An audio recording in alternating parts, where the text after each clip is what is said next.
एक कमरा, दीवार पर चिपका हुआ एक पीरियोडिक टेबल, टेबल पर बिखरी हुई एनसीईआरटी की किताबें और आंखों में सिर्फ एक सपना, अपने नाम के आगे वो एक शब्द जोड़ना, डॉक्टर। इस एक सपने के लिए लगभग 23 लाख बच्चे अपनी जवानी के सबसे खूबसूरत साल एक कमरे में काट देते हैं। वो अपने दोस्तों की बर्थडे पार्टी छोड़ते हैं, सोते नहीं हैं और हर रोज लगभग 12 से 14 घंटे पढ़ते हैं। लेकिन 12 मई 2026 को एक नए नोटिस ने उन 23 लाख बच्चों के सपनों पर पानी फेर दिया। आज हम बात कर रहे हैं उस डर की, उस गुस्से की और उस सिस्टम के फेलियर की, जिसने हमारे देश के सबसे बड़े एग्जाम को एक मजाक बनाकर रख दिया है।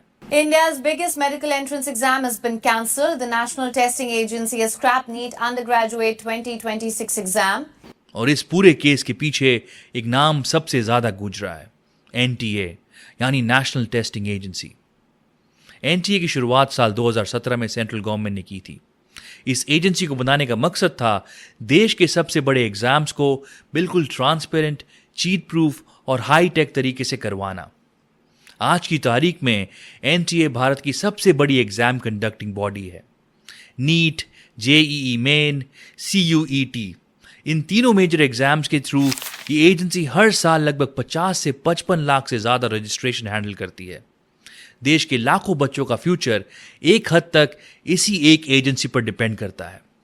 अब आप सोचिए, जब वही एजेंसी गड़बड़ा जाए तो देश का यूथ और कहां जाएगा। 29 अप्रैल 2026 नीट एग्जाम में ठीक 4 दिन बाकी थे और नासिक के एक BAMS यानी आयुर्वेदा मेडिकल स्टूडेंट शुभम खैरनार के पास फोन पर एक मैसेज आता है। मैसेज में लिखा था, फिजिक्स, केमिस्ट्री और बायोलॉजी के क्वेश्चंस रेडी हैं। काफी क्वेश्चंस एग्जैक्टली मैच करेंगे एग्जाम से, गारंटी है। प्राइस 10 से 12 लाख रुपए। लेकिन सवाल यह है कि शुभम के पास यह पेपर आया कहां से। इसका एपिसेंटर था पुणे। पुणे के वाघोली में बैठा था एक आयुर्वेदा प्रैक्टिशनर, धनंजय लोखंडे, जिसके हाथ एनटीए के एक इनसाइडर सोर्स से असली पेपर की फिजिकल हार्ड कॉपी लग चुकी थी। उस डॉक्टर ने इस पेपर को स्कैन नहीं किया ताकि साइबर पुलिस ट्रेस न कर पाए। उसने चुपचाप उस पेपर को कुरियर किया, पुणे से नासिक, सीधे शुभम तक। शुभम ने नासिक पहुंचते ही पोर्टेबल हाई डेफिनेशन स्कैनर्स का यूज किया, पेपर को पीडीएफ में बदला और बेच दिया हरियाणा के एक बड़े प्लेयर को, जिसका नाम है यश यादव, जो गुरुग्राम से ही इस पूरे नेक्सस को चला रहा था। यश यादव ने इस डिजिटल कॉपी को फॉरवर्ड किया राजस्थान के बिवाल ब्रदर्स को। मांगीलाल बिवाल और दिनेश बिवाल ने इस पीडीएफ की फिजिकल कॉपीज प्रिंट करवाई और शिखर के कोचिंग हब्स में 2 से 30 लाख रुपए में बेच दी। एक कॉपी हॉस्टल के व्हाट्सएप ग्रुप पर भी लीक हो गई और पूरे देश में फैल गई।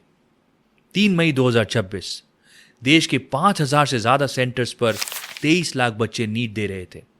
पेपर खत्म हुआ, सब घर लौट गए, कुछ खुश, कुछ नर्वस। फिर 7 मई को राजस्थान में एक विसल ब्लोअर ने कंप्लेन की। एक गैस पेपर व्हाट्सएप पर घूम रहा था जो एग्जाम से पहले बांट दिया गया था। जब इन्वेस्टिगेटिव एजेंसी ने इस 410 क्वेश्चन के गैस पेपर को असली नीट के पेपर से मैच किया तो उनके होश उड़ गए। असली पेपर के 120 से ज्यादा क्वेश्चंस, खास करके केमिस्ट्री और बायोलॉजी के सेक्शंस में, इस लीक डॉक्यूमेंट में पहले से मौजूद थे। और ये कोई कोइंसिडेंस नहीं था, ये प्लान्ड लीक था। राजस्थान पुलिस की एसओजी यानी स्पेशल ऑपरेशंस ग्रुप ने तुरंत एक्शन लिया। जब एनटीए को लगा कि मामला हाथ से निकल चुका है और सेंट्रल एजेंसीज ने उन्हें प्रूफ दे दिया, तो 12 मई को उन्हें पूरा एग्जाम कैंसिल करना पड़ा।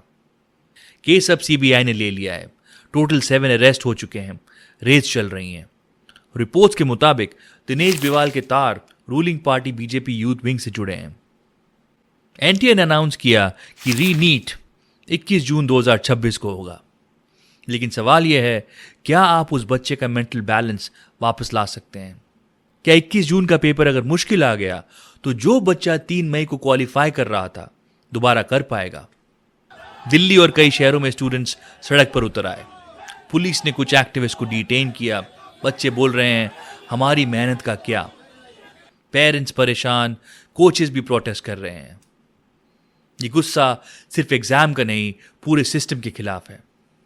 NTA, never trustable agency. अगर वो इतने बड़े बड़े क्लेम्स करती है जैसे कि they have GPS tracked vehicles और फिर ऐसी चीजें होना एक अच्छी बात नहीं है। और बहुत बच्चों की होप होती है उन 2 सालों में इतने सैक्रिफाइसेस किए होते हैं सिर्फ वो एक पेपर के लिए, और इतना कुछ करने के बाद अगर ऐसी चीजें हो रही है तो बच्चों के लिए बहुत ज्यादा मेंटली ट्रॉमेटिक है ये सब कुछ। मतलब आप समझिए 10 रुपए का बच्चों का जो डाइपर और पैम्पर्स आता है ना, हगीज उन सब का, वो लीक नहीं होता, इनका पेपर लीक हो जाता है।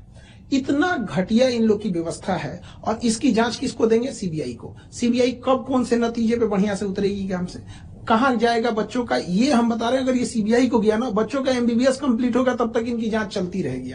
तो बच्चों का पूरे सिस्टम से भरोसा उठता है जब ऐसी चीजें होती हैं। भाई इससे अच्छा तो स्कूल का एग्जाम होता है। मैंने नहीं सुना स्कूल के पेपर लीक हो रहे हो कम से कम। तो इतनी बड़ी नेशनल एजेंसी का पेपर लीक हो जाता है, जो बच्चे डॉक्टर बनने जा रहे हैं उनका सपना टूट जाता है। अब बच्चे सोचिए कितना मेंटल प्रेशर में होंगे। 3 साल 4 साल इस एग्जाम की तैयारी की और जाके पेपर दे के आए, पेपर अच्छा हो गया, आप सोच रहे थे रिजल्ट आएगा, उम्मीद थी। अब एनटीए आज बोलता है ये पेपर कैंसिल, तुम्हारी उम्मीदें कैंसिल, बेटा चलो वापस से पढ़ाई कर। और ये पहली बार नहीं है। अगर हम पिछले 2-3 सालों का रिकॉर्ड उठाकर देखें तो ऐसा लगता है कि इंडिया में पेपर लीक एक बीमारी बन चुका है। याद कीजिए 2024 का नीट स्कैम, ग्रेस मार्क्स का घोटाला, एक ही सेंटर से कई टॉपर्स, और पटना में पेपर लीक के आरोप। तब भी सीबीआई इंक्वायरी हुई थी, लेकिन क्या निकला? कुछ नहीं। जून 2024 में यूजीसी नेट एग्जाम होने के ठीक अगले दिन उसे कैंसिल करना पड़ा था, क्योंकि पेपर डार्क वेब पर लीक हो चुका था। उत्तर प्रदेश में लाखों बच्चों ने पुलिस रिक्रूटमेंट की सालों तैयारी की, लेकिन पेपर लीक के चलते पूरी परीक्षा रद्द करनी पड़ी। राजस्थान और बिहार में तो पेपर लीक एक आम बात बन चुकी है, जहां हर दूसरा एग्जाम किसी न किसी स्कैम की भेंट चढ़ जाता है। हम पब्लिक एग्जामिनेशन एक्ट 2024 लेकर आए, जिसमें 1 करोड़ रुपए तक का फाइन और 10 साल की जेल है, लेकिन यह कानून पेपर पर ही रह गया। ग्राउंड पर आज भी पेपर लीक हो रहे हैं। जब तक सिस्टम के अंदर बैठे भेड़ियों को पकड़ा नहीं जाएगा, तब तक ये कानून किसी काम का नहीं है। Federation of all India medical association ने सीधा सुप्रीम कोर्ट का दरवाजा खटखटा दिया है। एडवोकेट तन्वी दुबे के थ्रू एक PIL फाइल की गई है, जिसमें बहुत बड़े सवाल उठाए गए हैं। उन्होंने सुप्रीम कोर्ट से साफ कहा कि एनटीए को या तो पूरी तरह से बदल दिया जाए या फिर से फंडामेंटली रीस्ट्रक्चर किया जाए। उन्होंने डिमांड की कि एनटीए के डायरेक्टर को मॉरल ग्राउंड्स पर तुरंत अपना रेजिग्नेशन देना चाहिए। उनका सबसे बड़ा सवाल है कि जब हमारे पास इतनी एडवांस टेक्नोलॉजी है, तो हम अभी भी उन पुराने फिजिकल पेपर्स और ट्रांसपोर्ट सिस्टम पर क्यों निर्भर हैं, जहां हर मोड़ पर पेपर लीक होने का खतरा होता है। एजुकेशन मिनिस्टर धर्मेंद्र प्रधान ने एक इमरजेंसी प्रेस कॉन्फ्रेंस की। उन्होंने स्वीकार किया कि हाँ, चेन ऑफ कमांड में कहीं ना कहीं बहुत बड़ा ब्रीच हुआ है और सरकार इसकी पूरी जिम्मेदारी लेती है। और उन्होंने एक सबसे बड़ा अनाउंसमेंट किया कि नीट यूजी एग्जाम अगले साल यानी 2027 से पूरी तरह कंप्यूटर बेस्ड टेस्ट यानी CBT हो जाएगा, यानी पेन एंड पेपर का किस्सा ही खत्म। सीबीआई गहरा तक जाएगी, किसी को इस बार बख्शा नहीं जाएगा। पिछले बार भी बख्शा नहीं गया था, लेकिन इस बार भी ये मैंने कहा ना, इसकी राधाकृष्ण कमेटी को पूरा लागू करने के बावजूद भी ये घटना हुई है। सीबीआई, आपने देखा होगा, आप लोग ही छपाते हो, सीबीआई ने तुरंत कार्रवाई किया है, सीबीआई इसको तह तक जाएगी। अगले 4 हफ्तों में सीबीआई को अपनी रिपोर्ट सुप्रीम कोर्ट में देनी है। लेकिन जब तक हमारे देश में एजुकेशन सिस्टम को एक कमर्शियल बिजनेस की तरह ट्रीट किया जाएगा, तब तक ये कोचिंग इंस्टीट्यूट्स और पेपर लीक माफिया का नेक्सस नहीं टूटेगा। तब तक देश का यूथ यूं ही सड़कों पर रोता रहेगा। नीट सिर्फ एक एग्जाम नहीं, ये भारत की फ्यूचर का सवाल है। अगर आपको ये वीडियो इंफॉर्मेटिव लगा तो लाइक करें और शेयर करें। चैनल को सब्सक्राइब जरूर कीजिएगा। मिलते हैं अगले वीडियो में, तब तक के लिए जय हिंद।